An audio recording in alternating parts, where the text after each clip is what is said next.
പന്തീരാങ്കാവ് കേസിൽ പ്രതി രാഹുലിന്റെ അമ്മയ്ക്കും സഹോദരിക്കും മുൻകൂർ ജാമ്യം അനുവദിച്ചു. കോഴിക്കോട് ജില്ലാ സെഷൻസ് കോടതിയാണ് മുൻകൂർ ജാമ്യം അനുവദിച്ചത്. കേസിൽ ഇരുവരെയും 2ഉം 3ഉം പ്രതികളാക്കിയിരുന്നു. ചോദ്യം ചെയ്യലിന് അന്വേഷണ ഉദ്യോഗസ്ഥന് മുന്നിൽ ഹാജരാകണം.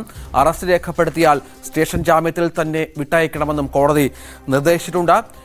എസ് അനീഷ് കുമാർ വിവരങ്ങൾ പങ്കുവെക്കും. അനീഷ്, ഇവരെ അറസ്റ്റ് ചെയ്യണമെന്ന ആവശ്യം തന്നെ ഉയർന്നിരുന്നു. കാരണം ഇവർ 2ഉം 3ഉം പ്രതികളാണ്. ഇപ്പോൾ കോടതി എന്തൊക്കെ നിരീക്ഷണങ്ങളാണ് ഈ മുൻകൂർ ജാമ്യവുമായി ബന്ധപ്പെട്ട് നടത്തിയത്?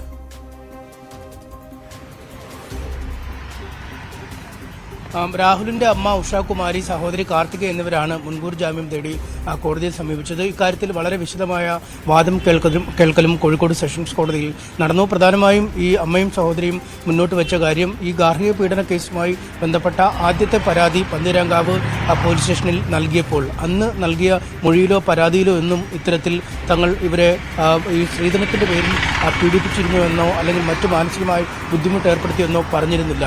പിന്നീട് വീണ്ടും യുവതി മാധ്യമങ്ങളോട് സംസാരിച്ചപ്പോഴും മറ്റു പരാതികളൊക്കെ നൽകിയപ്പോഴും ഇത്തരമൊരു കാര്യം ഉയർന്നു വന്നിരുന്നില്ല. തുടർന്ന് ഈ മാതാപിതാക്കളുടെ സമ്മർദ്ദത്തിന്റെ പുറത്താണ് തങ്ങളെ ഇതിൽ പ്രതി ചേർത്തിരിക്കുന്നതെന്ന കാര്യമാണ് അവർ മുന്നോട്ട് വെച്ചത്. ഒപ്പം ഈ രാഹുലിനെതിരെ ഈ ഗാർഹിക പീഡന കുറ്റവും കൊലപാതക ശ്രമ കുറ്റവും ഒക്കെ ചുമത്തിയപ്പോൾ പ്രതി വിദേശത്തേക്ക് കടന്നു കളഞ്ഞു. ഇത്തരത്തിൽ പോലീസിന്റെ കണ്ണുവെട്ടിച്ച് പ്രതി വിദേശത്തേക്ക് പോയതിന്റെ ജാള്യത മറയ്ക്കാനാണ് തങ്ങളെ പ്രതി ചേർക്കുന്നതെന്ന ആരോപണമാണ് ഇവർ മുന്നോട്ട് വെച്ചത്. ഒപ്പം പോലീസ് ബലം പ്രയോഗിച്ച് തങ്ങളുടെ വീടിന്റെ താക്കോല്, കാറിന്റെ താക്കോൽ എന്നിവ കൊണ്ടുപോവുകയും ചെയ്തു. തങ്ങൾക്ക് വസ്ത്രങ്ങൾ എടുക്കാൻ പോലും കഴിയാത്ത അവസ്ഥയിലായിരുന്നു ആശുപത്രിയിൽ കഴിഞ്ഞപ്പോൾ എന്ന് അവർ വ്യക്തമാക്കുകയും ചെയ്തു. എന്നാൽ പോലീസ് പറയുന്നത് കൃത്യമായി ഈ യുവതിയുടെ മൊഴി ഉണ്ട്. ഇത്തരത്തിൽ സ്ത്രീധനത്തിന്റെ പേരിൽ മാനസികമായി പീഡനം ഏൽപ്പിച്ചിരുന്നു. രാഹുൽ ക്രൂരമായി മർദ്ദിക്കുകയും ഒക്കെ ചെയ്തിരുന്നു. ഇക്കാര്യം അമ്മയ്ക്കും സഹോദരിക്കും അറിയാമായിരുന്നുവെന്നും പറയുന്നു. ഒപ്പം രാഹുൽ വിദേശത്തേക്ക് കടന്നു കളഞ്ഞതിനുള്ള ഒത്താശ ഇവർ ചെയ്തു നൽകി. ഒപ്പം പോലീസിനെയും മാധ്യമങ്ങളെയും അടക്കമൊക്കെ രാഹുൽ സ്ഥലത്ത് തന്നെ ഉണ്ടെന്ന് പറഞ്ഞ് തെറ്റിദ്ധരിപ്പിക്കുന്നതിനുള്ള ഒരു നീക്കം നടത്തി എന്നീ കാര്യങ്ങളൊക്കെ കോടതിയിൽ പറയുകയും ചെയ്തു. എന്നാൽ കോടതി വളരെ വിശദമായ വാദം കേട്ട ശേഷമാണ് അവർക്ക് മുൻകൂർ ജാമ്യം നൽകി ഇപ്പോൾ ഉത്തരവിട്ടിരിക്കുന്നത്. 2 തവണ നേരത്തെ അന്വേഷണ സംഘം ഇവർക്ക് ചോദ്യം ചെയ്യലിന് ഹാജരാവണമെന്ന് ആവശ്യപ്പെട്ട് നോട്ടീസ് നൽകുകയും ഇവർ ഹാജരായില്ല.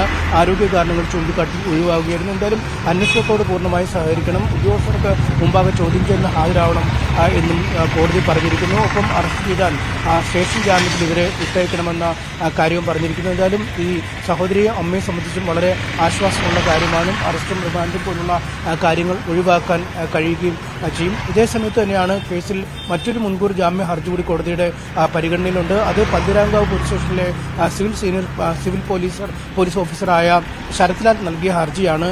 ഈ പ്രതിയെ വിദേശത്തേക്ക് കടക്കുന്നതിന് സഹായിച്ചു എന്ന കുറ്റമാണ് ഇയാൾക്കെതിരെ ചുമത്തിയിരിക്കുന്നത്. ഇയാളും പറയുന്നത് തനിക്ക് ഇത്തരത്തിൽ യാതൊരു നേരിട്ടുള്ള ബന്ധവും രാഹുലുമായില്ല, അല്ലെങ്കിൽ താൻ വിദേശത്തേക്ക് പോകുന്നതിനുള്ള നിർദ്ദേശങ്ങളൊന്നും നൽകിയില്ല എന്നുമാണ്. ഇയാളുടെ ഹർജിയിൽ 31 വിധി പറയാനായി മാറ്റിയിട്ടുണ്ട്. ഇന്നലെ ഈ ഹർജിയുമായി ബന്ധപ്പെട്ട പോലീസ് റിപ്പോർട്ട് ശേഖരിക്കുകയും ചെയ്തിരുന്നു. ഈ വശത്ത് ഈ നിയമ നടപടികൾ പുരോഗമിക്കുമ്പോൾ രാഹുലിന് വേണ്ടിയുള്ള തെരച്ചിൽ ഇപ്പോഴും ഊർജിതമായി മുന്നോട്ട് കൊണ്ടുപോകുന്നു, അല്ലെങ്കിൽ നാട്ടിലെത്തിക്കാനുള്ള ശ്രമങ്ങൾ തുടരുന്നു എന്നാണ് പോലീസ് പറയുന്നത്. ജർമ്മനിയിൽ ഇപ്പോൾ ഉള്ള പ്രതിക്കായി ബ്ലൂ കോർണർ നോട്ടീസ് പുറത്തിറക്കിയിരുന്നു. പക്ഷേ ആ ബ്ലൂ കോർണറിന്റെ മറുപടി ഇനിയും ലഭിച്ചിട്ടില്ല. ആ മറുപടി കിട്ടിയ ശേഷം മാത്രമേ റെഡ് കോർണർ നോട്ടീസ് അയക്കുന്ന പോലുള്ള നടപടിക്രമങ്ങളിലേക്ക് കടക്കാൻ കഴിയൂ. അതിന് കേന്ദ്ര സർക്കാരിന്റെയൊക്കെ പിന്തുണ അനിവാര്യമായ നിരവധി സാങ്കേതികമായ സങ്കീർണമായ നടപടിക്രമങ്ങളുള്ള ഒരു നോട്ടീസ് അയക്കലാണ്. അതുകൊണ്ട് ഇപ്പോൾ ഈ അമ്മയ്ക്കും സഹോദരിക്കും ജാമ്യം കൂടി കിട്ടിയതോടുകൂടി ഏതാണ്ട് തൽക്കാലം പോലീസിന് മുന്നിലേക്കൊന്നും വരാതെ, അല്ലെങ്കിൽ നാട്ടിലേക്ക് വരാതെ രക്ഷപ്പെടാൻ തടിതപ്പി നിൽക്കാൻ കഴിയുന്ന ഒരു അവസ്ഥയാണ് രാഹുലിന് നിലവിൽ ഉള്ളത്. ശരി, എസ് അനീഷ് കുമാർ വിവരങ്ങൾ പങ്കുവച്ചു.